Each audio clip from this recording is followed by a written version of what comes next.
విధానంలో ముందుకెళ్ళొచ్చు. హైకోర్టులో మొన్న జరిగిన విచారణ అంటే 2 రోజులు 8వ తేదీ 9వ తేదీ విచారణ జరిగింది. సో ఆర్గ్యుమెంట్స్ జరిగినాయి. పిటిషనర్లు ఈ 42% రిజర్వేషన్ జీవోని కొట్టేయాలి, నోటిఫికేషన్ మీద ఎలక్షన్ కమిషన్ ఇచ్చిన నోటిఫికేషన్ మీద స్టే ఇవ్వాలి, ఎలక్షన్స్ ఈ రకంగా జరపొద్దు అని.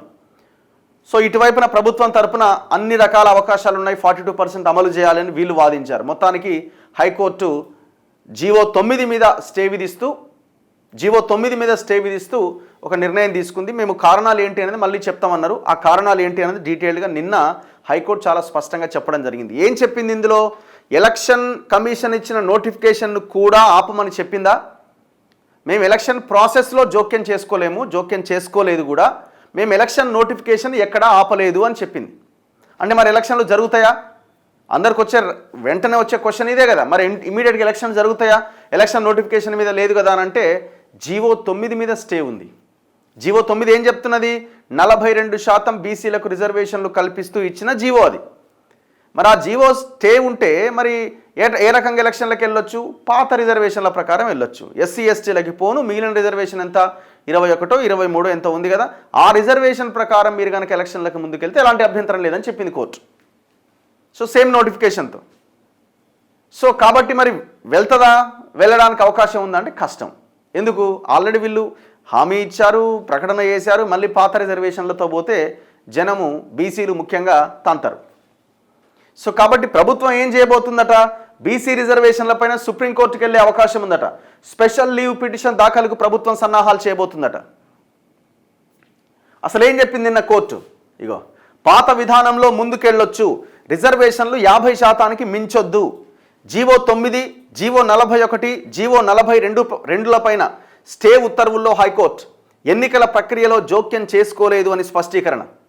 బీసీలకు 42% రిజర్వేషన్ కల్పిస్తూ ప్రభుత్వం జారీ చేసిన ఉత్తర్వులను నిలిపివేసినందున గడువు తీరిన స్థానిక సంస్థల ఎన్నికలు నిర్వహించడానికి పాత విధానం ప్రకారం ఎన్నికల సంఘం ముందుకు వెళ్ళొచ్చని హైకోర్టు పేర్కొన్నది. రిజర్వేషన్లు 50% మించొద్దని తెలిపింది.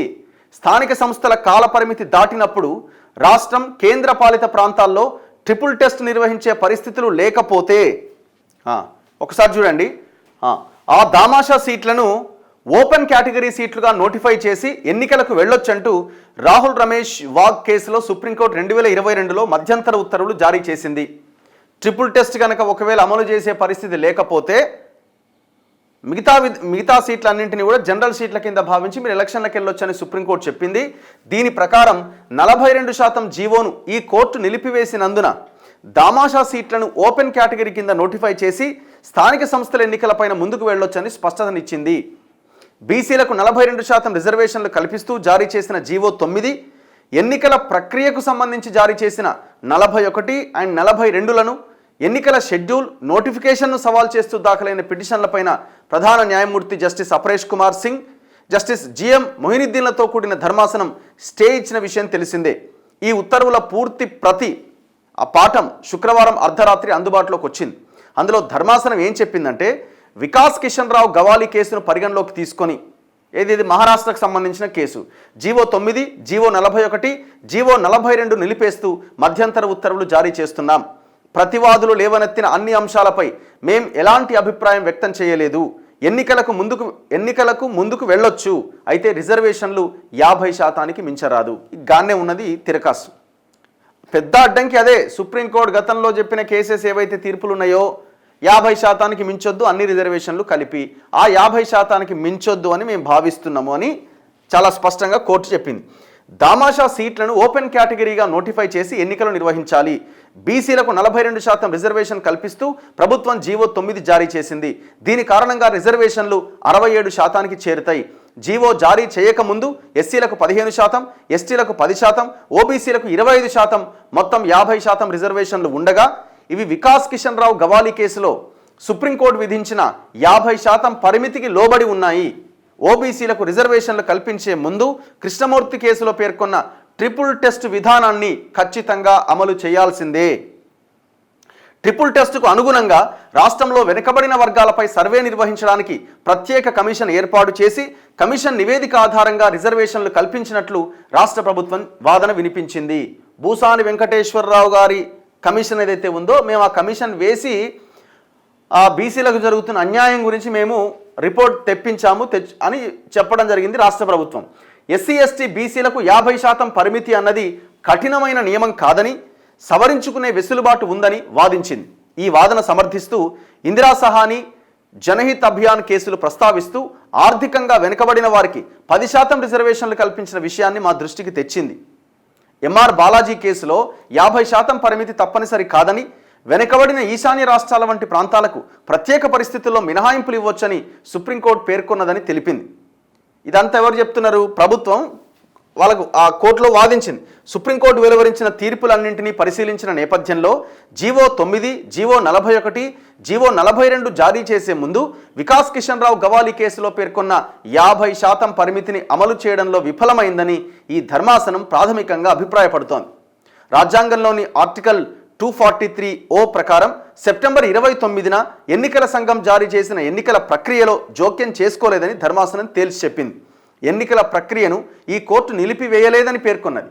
ఈ పిటిషన్లలో వివాదాన్ని తేల్చేదాకా 42% రిజర్వేషన్లు కల్పిస్తూ జారీ చేసిన జీవోతో పాటు తదనంతర ప్రక్రియ నిమిత్తం జారీ చేసిన జీవో 41, జీవో 42 మాత్రమే నిలిపేస్తున్నట్టుగా తెలిపింది. ఇది పాయింట్. సో మీరు 42% ఇవ్వడానికి వీల్లేదు. ఎందుకు వీల్లేదు అంటే 50%కి మించడానికి వీల్లేదు. 50%కి మించాలంటే గతంలో K Krishnamurthy versus union of సర్కార్ అండ్ గవాలి కేసుకు సంబంధించిన దాంట్లో ట్రిపుల్ టెస్ట్ విధానాన్ని పాటిస్తూ మీరు రిజర్వేషన్స్ పెంచుకోవచ్చని ఏదైతే సుప్రీంకోర్టు ఆర్డర్ ఇచ్చిందో ఆ ట్రిపుల్ టెస్ట్ని ఫాలో అవ్వడంలో మీరు ఫెయిల్ అయ్యారు. ఏం చెప్తుంది ట్రిపుల్ టెస్ట్? ఓ కమిషన్ వేసి రిపోర్ట్ తెప్పించాలని చెప్తున్నది. రెండోది జరుగుతున్నటువంటి అన్యాయాన్ని నిరూపించాలి అని చెప్తున్నది. మూడోది పై రెండు మీరు చేసినప్పటికీ ఆ రిజర్వేషన్లు 50%కి మించొద్దు అని చెప్తున్నది. వాళ్ళు అల్టిమేట్గా గదే 50%కి మించొద్దని చెప్తున్నది. సో ఈ మూడింటిని ఫాలో అవ్వకుండా, ఈ ట్రిపుల్ టెస్ట్ని పాస్ అవ్వకుండా మీరు రిజర్వేషన్స్ పెంచుకోవడానికి వీల్లేదు అని మేము ప్రాథమికంగా భావించాం, నిర్ధారించాం. సో అందుకే ఈ జీవోని ఆపేస్తున్నాం. కానీ ఎలక్షన్ కమిషన్ ఇచ్చిన నోటిఫికేషన్ని మాత్రం ఆపట్లేదు. పెట్టుకోండి. ఏవైతే మీరు పాత రిజర్వేషన్ల ప్రకారం వెళ్ళి మిగతా అన్నిటిని కూడా జనరల్ కింద ప్రకటించేసుకోండి. సో అందుకే ఇది సాధ్యమవుతుందా? ప్రభుత్వం ఇప్పుడు అడుగు ముందుకేసే అవకాశం ఉందా అంటే ప్రభుత్వం అంత ధైర్యం చేయలేదు ఇప్పుడు. ఎందుకంటే ఆల్రెడీ ప్రజల్లో ఒక రకమైన ఈ బీసీ వాదం అనేది చాలా బలంగా వచ్చిన తర్వాత ఇప్పుడు వాళ్ళు బ్యాక్ స్టెప్ వేసి మళ్ళీ 25% బీసీల కంటే ఇవాళ నిన్న మొన్న నామినేషన్ వేసిన వాళ్ళంతా కొన్ని సీట్లు జనరల్కి వెళ్ళిపోయే అవకాశం కూడా ఉంది. సో ఇది ఇబ్బంది అవుతుంది.